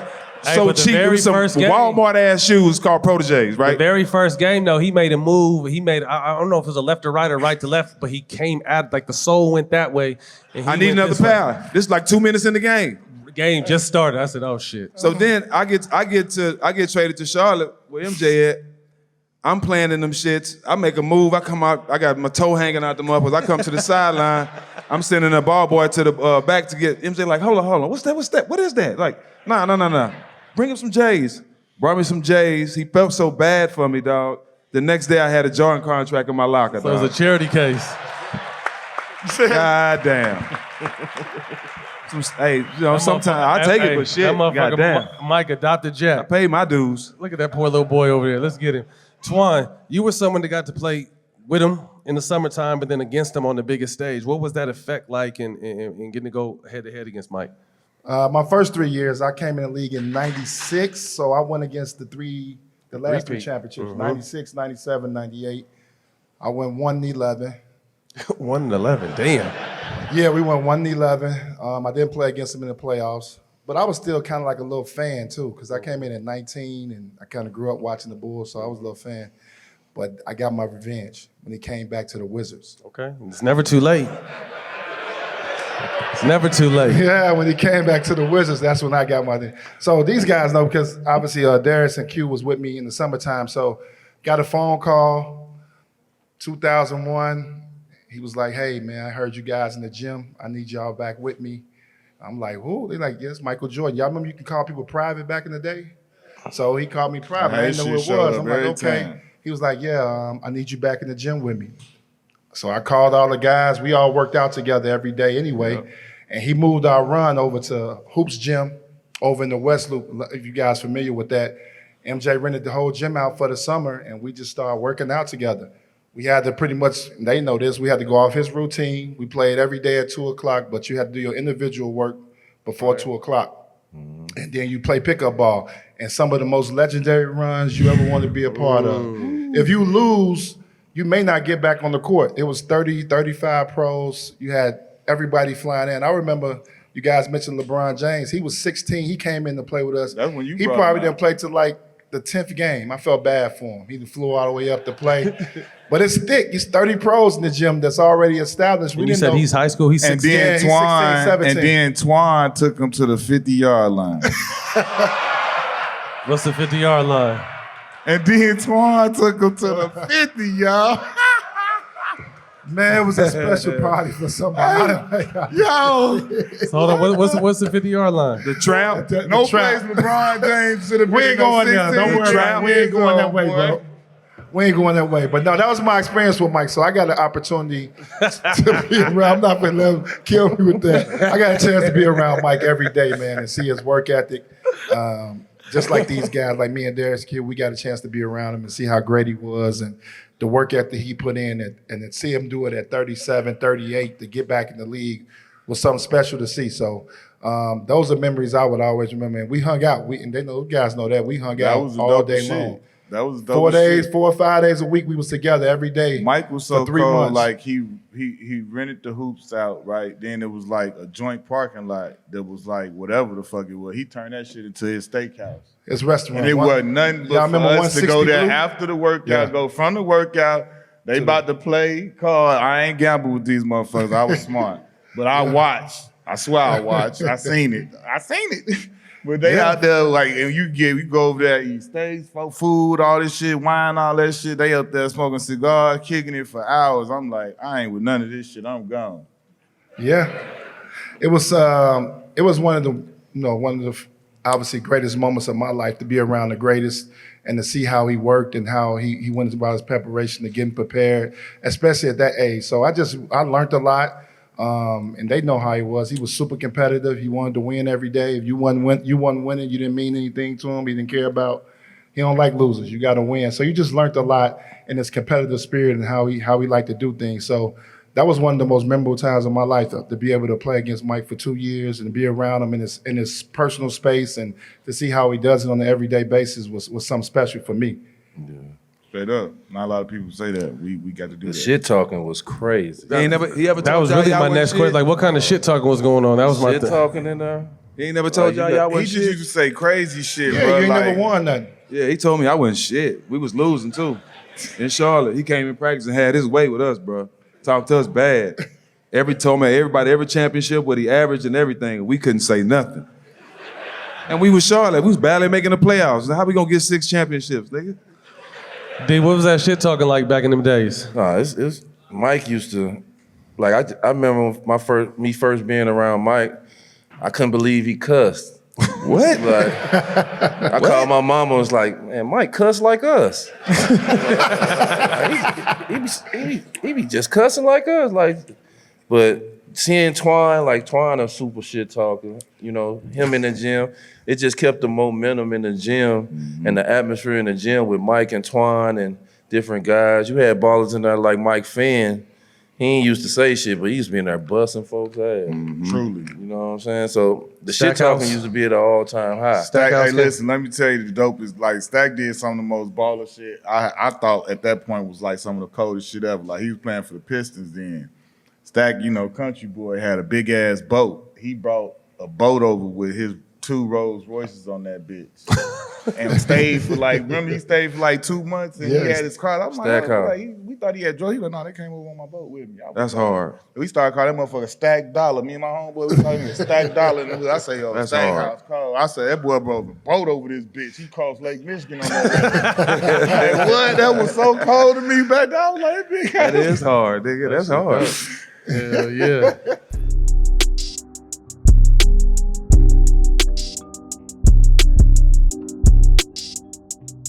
SOG, the legend, Andre Ward. I'm gonna read a quote here. I consider him one of the best fighters of all time. He had a sense of class about him, which I absolutely loved. He wasn't your typical boxer. Yeah. When you hear that from Michael Jordan, what does that make you think? Man, that's big. Anything coming from Mike, that's Mike. You know, Mike don't comment on everybody. So, you know, and that's one of the reasons why he signed me, and Mike don't sign everybody. So it's big, man. I appreciate it. And I'm comfortable, man, with the legacy I left, you know, in the ring. Absolutely. If they would have caught me a couple years before, they probably would have got the other guy they was looking for. You know what I'm saying? Right. Yeah, to turn up and all of that. They probably would have got that. But, you know, for me, man, God had brought me through a lot. And I was still changing. Even when I turned pro, I was still in the process of becoming, you know what I'm saying? And I had seen a lot of that stuff growing up, you know, and I don't knock nobody and how they get down. But for me, I was like, man, I'm a fierce competitor. You're not gonna step on me in no promotion or nothing like that, no press conference. But I'm gonna try to do this in a classy way. You gonna feel my Right. presence, but I'm gonna try to do this in a classy way. Your way. The way I felt like God wanted Yeah, me to do it. right. Because at the end of the day, I knew my career was gonna be over at a certain point in time. And I'm not trying to build this monster that I gotta live with now For the and, rest and of your retire. life. Yeah. You know what I'm That's saying? deep. I dropped my kids off at school. Mm-hmm. You know, I'm able to still do business. Me and Be you talk normal. about it all the time, doing business and these projects and stuff like that. I wanted to have a life outside of this sport. And sometimes the sport wants you to crash out and they don't care what happens to you after it's over. At all. At all. So I've been able to make a great living outside of boxing, being retired 6 years now, and I ain't took a through a punch in six years. That was the goal. That was the goal. Jordan, let's talk about Jordan because I'm under Jordan too. But who's your rep? Reggie was one of my reps. Mark Ravlin. So for me, that was growing up, not being able to afford them, and have been sponsored by Jordan. That was the best feeling, one of the best ones I ever had in life. Man, talk about it. Getting them boxes. Man, hey, them elite. Listen, bro. You still get them? Yes. Yeah, I need to find your rep because I ain't got a box in about 4 months. Yeah, hey. This motherfucker's back hunting the boxes. Larry Miller, that's my brother, man. Larry said, man, you're a Jordan athlete for life. Yeah. I said, Larry, I'm going to hold you to it. I'm going to hold you to I it. always hold him to it too. Yeah, but man, like, I don't know what it is with me in shoes. Always was a shoe person. I look at your shoes first and I look at everything else. You can tell a lot. Some clean shoes tell a lot. Bro, you can tell a lot. I used to call my grandmother, Grammy, what shoes you got on? That's how I always was. And my dad used to tell me, he said, this boy ever get some money, he have a whole lot of shoes. Dudes, and I do. Clean shoes. It's just like looking at a woman with open toe shoes on. They got And her nice feet ain't nails. done. Nah, her feet ain't done. Oh, they beat up. That say a lot. But that's also the culture in the Bay too. Like, we'll have some Jordans on and some regular jeans and a white t-shirt. Yeah. As long as your shoes clean, Yeah. You good. You all right. Yeah. Yeah. And it's the same way today. How did the conversation and the deal come together for the Jordan thing? And what was that first conversation with Mike like? Did you almost pass out when you met him? Man, I don't really like get in awe with a lot of people. I almost passed and not from a disrespectful standpoint. I just, Right. you know, it's like, oh, that's so-and-so, that's cool. But Mike is different. Mike is different. Mike got an aura about him. Like, and he not even trying, he just Mike. Yeah, he ain't tried. So they had just, you know, I was on their radar and it was a lot of, you know, back and forth and they'd send me a couple boxes and stuff like that. And it was a lot of talking, but you know, it was a couple years of that. And then we finally locked in a deal. But Mike, man, he got aura, man. He walk in the room, Feel it. If you walk in the room right now, everything gonna stop. He don't want nothing fake around him. Yeah. He don't want no fans. He want everything family and genuine. He don't want like he a normal dude, bro. Yeah. He's super He talk normal. crazy. Yeah. When he competing to this day, whether he golfing or he like to play cards and stuff. Man, I got a lot of love from Mike, man. A lot of love. When I was getting ready to do the documentary, my brother Deontay Thompson, we grew up together, and he worked with Beast Mode Productions, and he was like, bro, we got to get Mike. I was like, bro, I'm not calling Mike. I'm not doing it. So he was going back and forth for weeks. And I said, bro, I'm not calling Mike, bro. He said, bro, just call him. You got to be able to do stuff like this if we're going to make this doc do what it do. So, all right, bro, I'll call him. So I called Larry Miller. I said, Larry, man, look, I know Mike busy. So I did that whole thing. He said, let me make a phone call and see what's up. He called me right back. He said, Mike wants you to call him head up. So I called him. Man, we flew out to North Carolina to the facility. We knocked it out. That was the easiest interview we did. That's how Mike is. How he did us at NASCAR. We still ain't got to sit down with him, but that's how he did us at NASCAR. Yeah. Like if Mike Rock almost. with you, yeah. A little different, but yeah. We ain't talked to him like that, but we still waiting on the interview. But he talked to us. We got the number and all that. He said he's fucking with us. He said he's coming. He just ain't came yet. But this how cold Mike is though. So we all in a boardroom at the facility. He come in there scanning shoes. Soon as he come in you there. bet not have nothing on. Oh, you know I was good. You know I was good. Mike Bibby, he killed one of my guys had on some Adidas though. Oh no.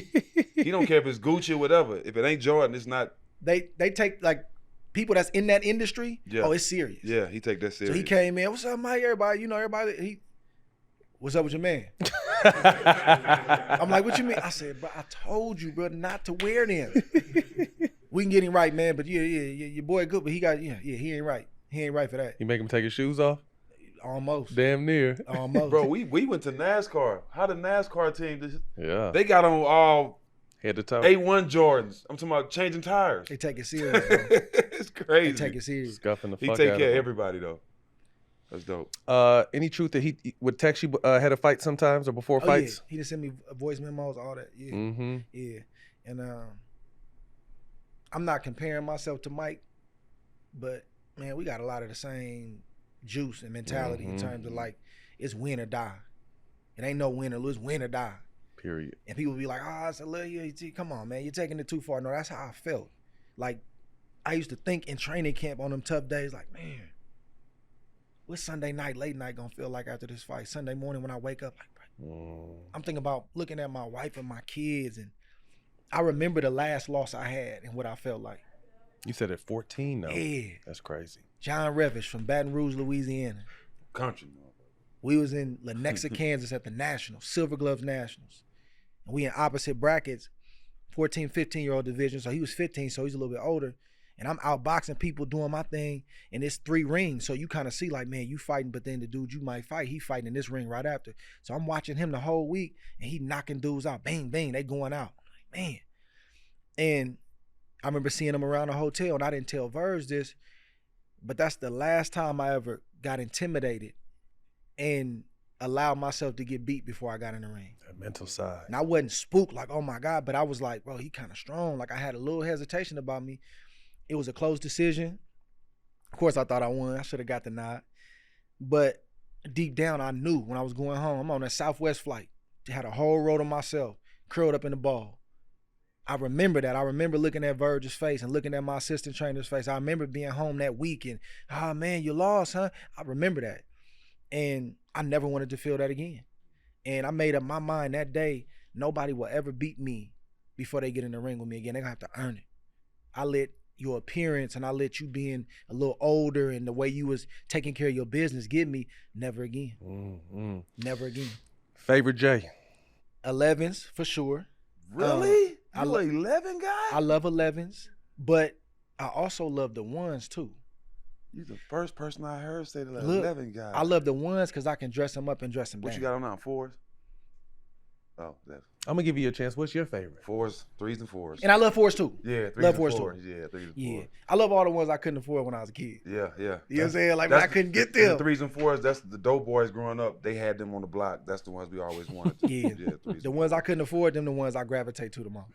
You ever consider using some retros and shape them into boxing shoes? Yeah, I would love to, man. Like we took a couple of runs at it with the Jordan team, man, and we wasn't able to like get something that can go out. But like I got that kind of mind, man. Like I think about like that kind of stuff all the time because I'm a creative type, and it's a need for that kind of stuff in boxing. Like, it's some shoes out there. Most of them are not great. You got a few that's like, they okay. But we need something that's like a stand the test of time. It's like Roy's boxing boot, that he had with Jordan. That thing lasted over a decade strong. And I might be putting something out like that one day. Yeah. Come on, Mike. You hear him?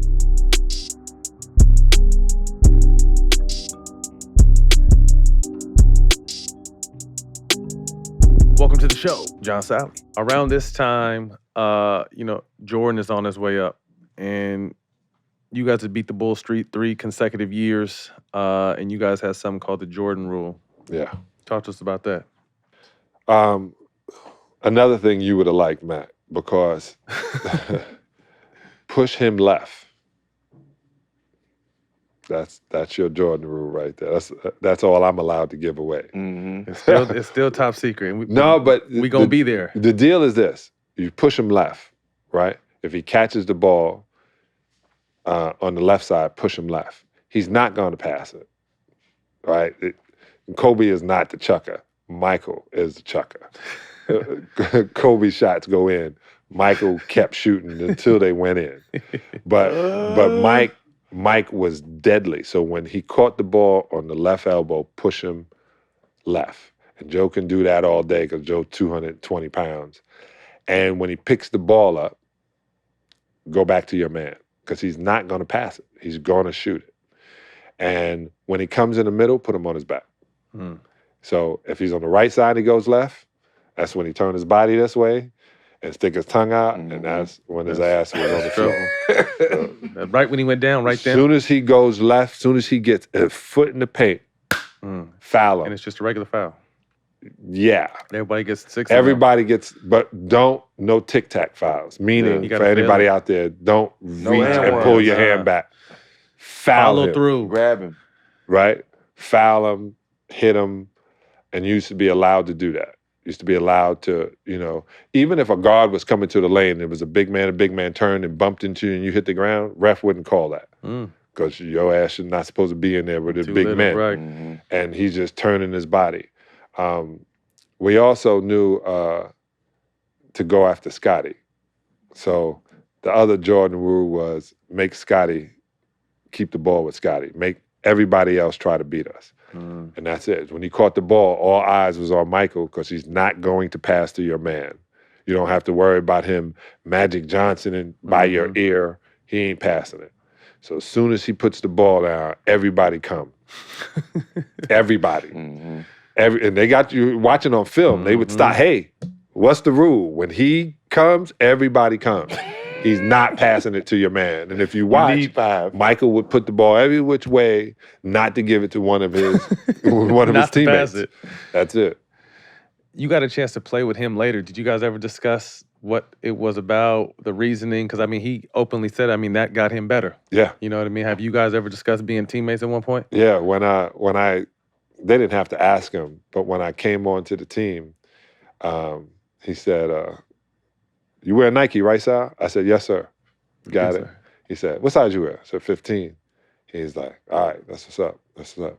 Just making sure you ain't, doing no craziness over there. The next day I came in, my whole locker was full of Alonzo Mourning sneakers.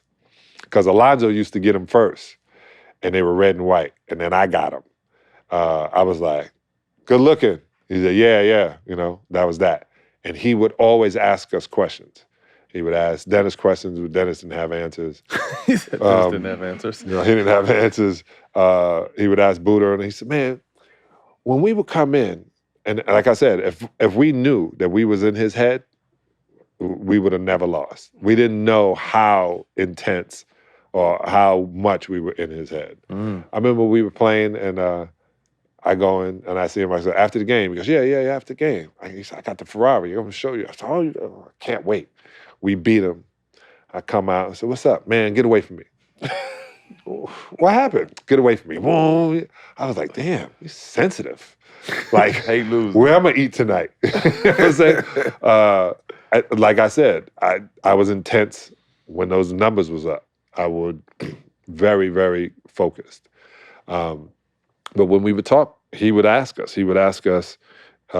did we try to hurt him? We were like, nah, if you went left, we hit you. If we went left in the middle, we stopped you in the paint. Because he can ignite a whole nation by dunking on somebody. And you can see sometimes he would go and we would all come and then he would try to get a shot off and hit the floor. We're not catching him, step over him and keep running.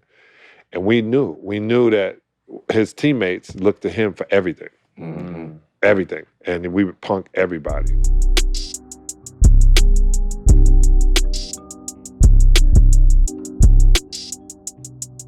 Welcome to the show, Muggsy Bogues. You got a chance to play against MJ in college. You guys are in the league at the same time. You start to see him build his legend. Any great memorable matchups or stories against MJ you could share? Well, you know, MJ, he always he always like to fuck with me. That's just who we are with one another when we come in contact. I mean, even off the court to this day, walking around, he'll put his hand up high, try to, for me to give him a high five. And I'll put my hand down low, like, then you come down and give me a low five. So it's just the way we compete against one another. But M, man, he always tell you, especially when we playing the game, it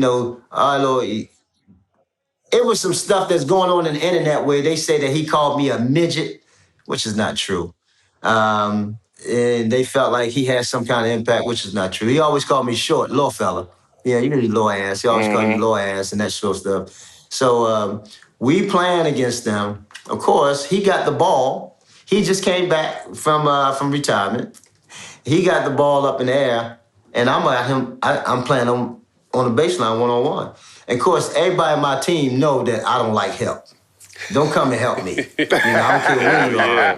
Where the guys, don't come and help me. Because no back and try to back me down because guys ain't used to playing with their back to the backs anyway. But anyway, this particular moment, and I guess it became infamous because he got it's a card that's out where he holding the ball up, and I'm looking right at him. I seen it. And I'm talking shit to him. I seen it. And I'm talking shit to him. I'm telling him, come on, what you gonna do? And then all of a sudden, he started to try to back me in. And try to back me in and try to back me in. And then all of a sudden, he tried to turn around and shoot his little jumper. I smacked it down, but they called illegal defense on somebody because they was on across the line. But I always fucking with that time. Look, you know that was a steal, don't you? We play with each other and that back and forth. That's what I do. That ball defender, I'm gonna make you think about that when you got that ball in your hand.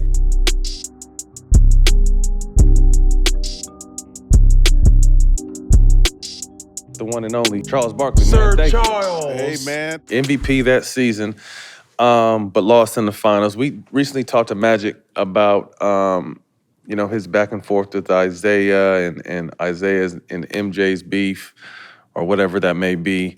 You and MJ were really close. Yes. And haven't spoke in some time. Is there light at the end of the tunnel with that? Do you feel like you guys can mend that? That would be on his end, Matt. He was my best friend at the time, and I love the guy and I miss the guy. But, I got to do my job. What I said, first of all, I don't think it's fair for me to critique other GMs and coaches and have a double standard. That goes back to the Skip Bayless thing. Like, you can tell the guys he like and guys he dislike. I think I'm fair to everybody. What I said about Michael, I said, I don't know if he's ever going to be successful because of the people around him. I think he hires too many of his friends. And because your friends don't ever tell you no. The hardest thing about being famous is because you're paying all the bills. They're on your private jet. They're not going to tell you when you're doing something wrong. And I said that I didn't, because he was struggling as a general manager, running the team. And I said, I don't know if he's ever going to be successful because the people around him are never going to tell him no and don't draft that dude. No, we need to trade that dude, blah, blah, blah. And he went ballistic. And he called me and that's the last thing I heard was, motherfucker, fuck you. You're supposed to be my boy and blah, blah. And I said, man, I got to do my job. And we haven't spoken since that night, and that was probably close to 10 years ago. But I kind of agree with that because, they traded me after I brought him to the playoffs for the first time. Yeah, they do make some bad decisions over there.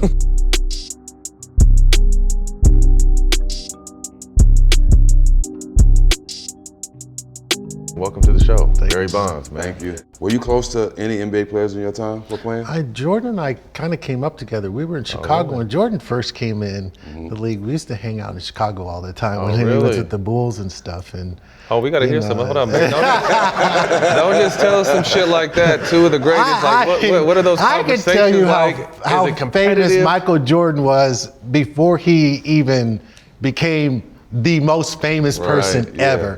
Him, Tiger. And we were in Chicago and he was he's only 2 years older than I am. Okay. And we went out just to grab a bite to eat. And I ain't never seen a line of people that wanted to just talk to this guy. Mm-hmm. And I was just coming up too, so I was rookie, so nobody knew who I was. I was just Bobby Bond's son, nobody at the time. And I thought I was pretty big at the time because I made it, but Michael had all these people and he had a couple of security guys there watching, and Michael's so nice. He was just signing autographs and we were trying to grab something to eat. And I'm over here going, I'm Barry, hello. You know what it's like to have somebody that good? You know what I mean? And for that one moment, I'm like, I want to be like Mike one day. You know, when you really see it from the very beginning. But he was already large before he became larger than anything. And I will always remember that. And he was always like, come on, B, let's go. And and it was good because we've always been like really, good friends. And even at a distance, now that, his profession's gone to where it's gone, and even at a distance, we, even if we talk and we haven't talked in a long time, like we talked, I think like last year, we had a conversation not too long ago, and it always seems like we've never missed a beat. And that's what's really good about, I got a question. I mean, we talked to Kobe about Mike, and Kobe said every aspect dealing with Mike was competitive, and maybe that's because that was a young guy trying to catch him. Was everything with you guys, was it more just a genuine conversation, friendship, or was there some competitiveness even in the conversation? We played two different fields, so two different Well, he tried to come to your field, though. Well, that wasn't gonna happen. I mean, I love Mike, but nah, bro, that wasn't going. No. Did he ever ask you for advice on baseball? No. I never asked him advice in basketball. I knew he was that good, and but we always joked around with each other. I mean, we had always a great respect for each other. I think I saw in Michael the same thing he probably saw in me, that this IQ, a vision of, the type of players we were.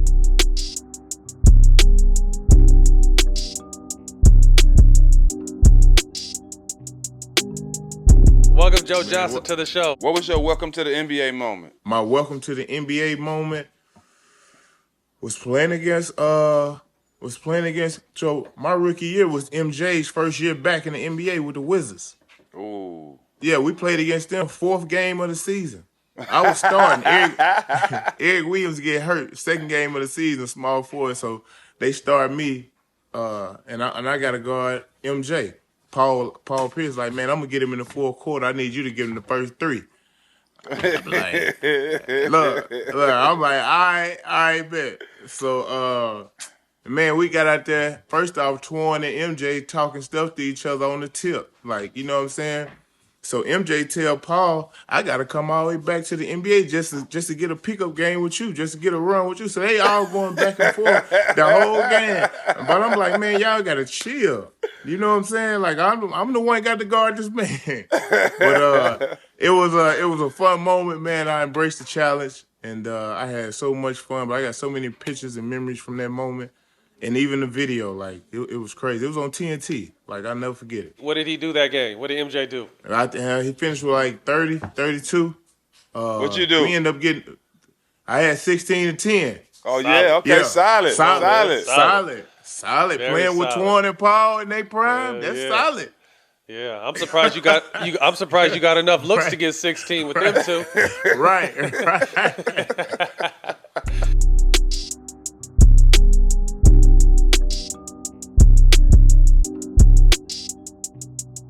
Rip Hamilton, welcome to the show, my man. Make your mark. You feel like you've arrived your second year. Your third year, MJ comes back. Mm-hmm. Tell me about him coming back first and foremost, and then the second part of the questions is, do you feel like that stunted obviously your process and your growth at the time?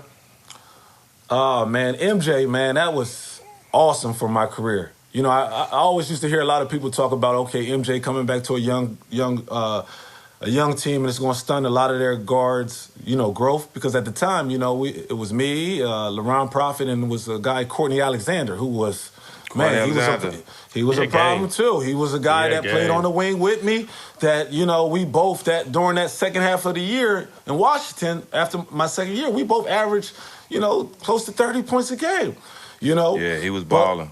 But when MJ came, man, it was the GOAT, man. That's GOAT status, man. As a two guard coming up and Mike, you know, being your idol growing up, and now you got an opportunity to lock it up with him and learn and get as much information off of him as possible. Because even my second year, he used to come down and practice with us all the time, right? But he didn't, you know, every now and then he'd come in and, you know, work out with us. Kind of similar to what he did with y'all when you was on the Bobcat, Shaq. Yeah, you know, he'd come down and work out with us. And me and Prof used to play with him all the time, and we used to talk trash to MJ all the time. But it was only certain things that I would say. And, you know, Prof would sometimes, you know, say a little bit of extra stuff that I wouldn't go there. And I remember one time we were playing in practice, right?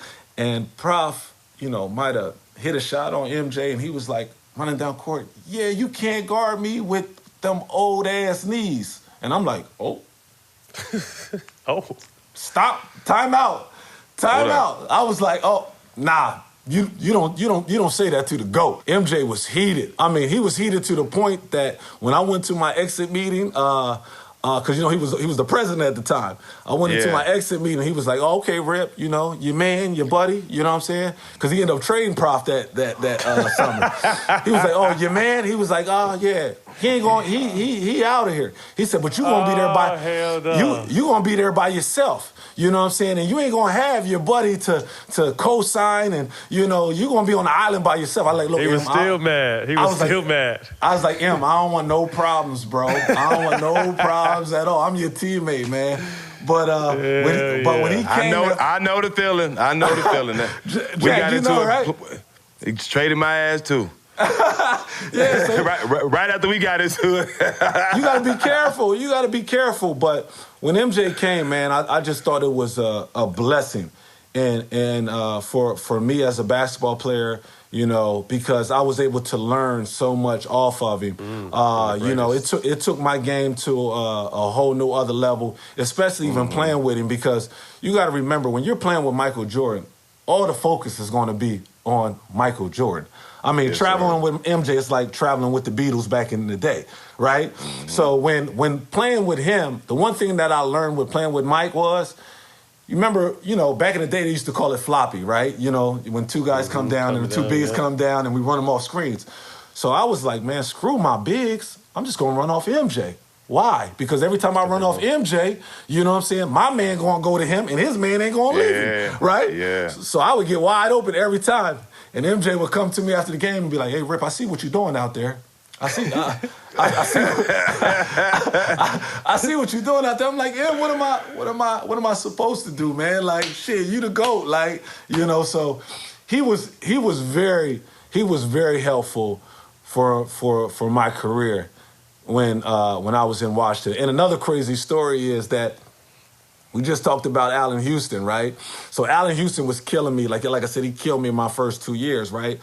So when MJ came, third year, now I feel like I'm grown up. You know what I mean? I grew some hair on my chest. Like, I've been through the war and the battles a little bit. So, you know, and I got big bro. Like, I got the bully in the room, right? So, you know, I'm a little bit more confident. So we playing against New York. We playing against New York and Washington.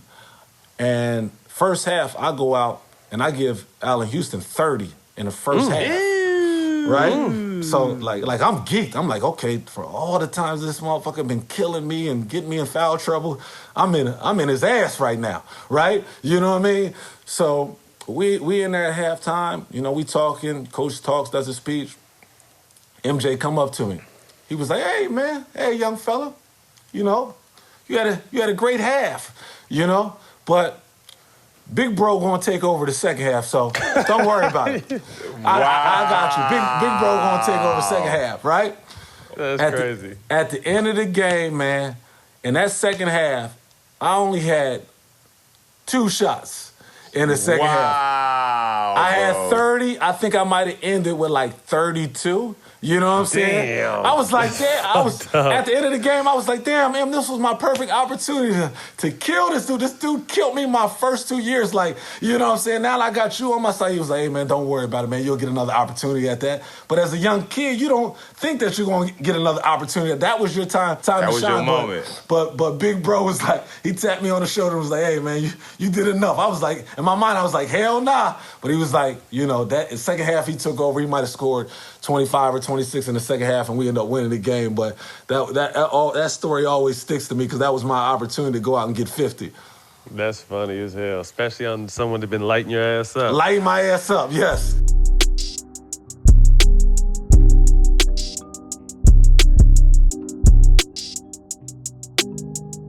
Welcome to the show, man. T. Thank Lou. you. 2001, you signed with the Wizards. What was it like playing with a 40-year-old MJ? I didn't care if he was 90. Yeah. You know what I'm saying? Like, man, come on, man. Like, get a chance to play with M, man. It was like, it was a blessing. You know, like I said, my career's been blessed. Like I said, it just, when I first saw him, well, when he first called, initially, because he was part of the front office, and I heard his voice, I'm like, man, what? Are you serious? Like, MJ calling me, like, called, like, we want you to come here with the Wizards, whatever. He said, I'm thinking about coming back, but, you know, we didn't discuss it. You know, it didn't go public for a while. But then just when I first met him, just in awe, man, like just having a chance to, you know, see Black Jesus in person, Man. like talk to him, be his teammate, like I was in awe. And my first year playing with him, man, I didn't know what to do. Like, you know what I'm saying? Like, you know, I'm throwing to him every time and just go stand or he's like, no, play. Like, but you just get so mesmerized by who he is. I don't care about 40. He was 40. He averaged 20 points a game at the age of 40 on one leg because his knee was messed up. And he played 82 games. At the age of 40 on one leg and play all 82 games. So, I mean, I just tell you who he is. You know, Crazy. 82 games. That's crazy.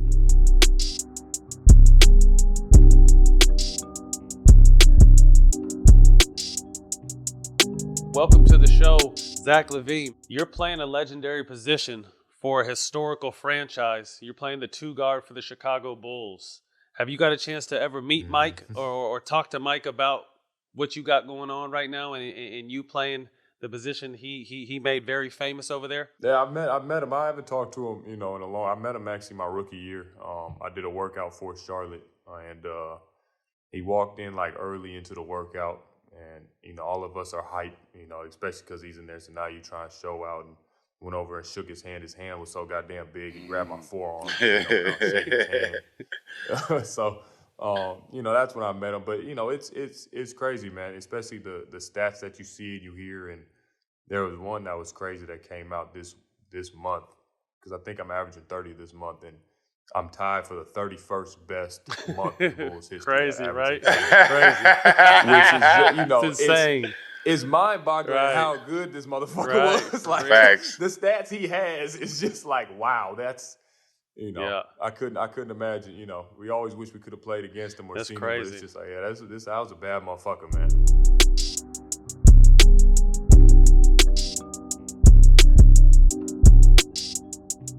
Welcome him to the family, my brother, J.R. Smith. You recently got a chance to play 36 with MJ. First of all, how did that happen? And then how did the day go? Man, so one of my guys is a young black man named Zoe. He's from Jersey. He's an amazing painter, actually. He got a lot of dope pieces. But he ended up hooking me up with a guy named David Storch out of, he's from Chicago, just moved down here to North Palm Beach. And him and MJ is real tight. They went back, you know, back in the Chicago days, very close. And I ended up playing, we played 36 with Mike, and it was like, I don't know, it was everything that you thought it was gonna be, but like, to hear him actually be around Mike and he talking shit, like that shit was like, damn, like he really be going in. And when I tell you he be talking shit, he be talk shit, bro. And he nice though. Like, yes, I want to know. Is he nice? He nice? That's what I want to know. He nice though. His short game is like one of the pros. I'm watching shit he doing. I'm like, hey, yo. Making shit like, I'm like, oh my God. And I'm lucky for me, we kept our bet light. You know what I'm saying? So with the people he betting with in our group, they like these like some you know what I mean, Blu-ray pots. I'm over this joint like, yo, if I not for no golf, bro. Nah. Nah, I just ain't that. For sure though. But it was dope, man, because like again, I don't know, I just seen a glow on Mike, man. Like you see him when he in his element being competitive and everything, and he, you know, it's just like when I first seen him, I thought about something AI said, like, yo, he really got on Jordans. Like, what else he going with? Like, you know what I'm saying? Like, this shit was wild, bro.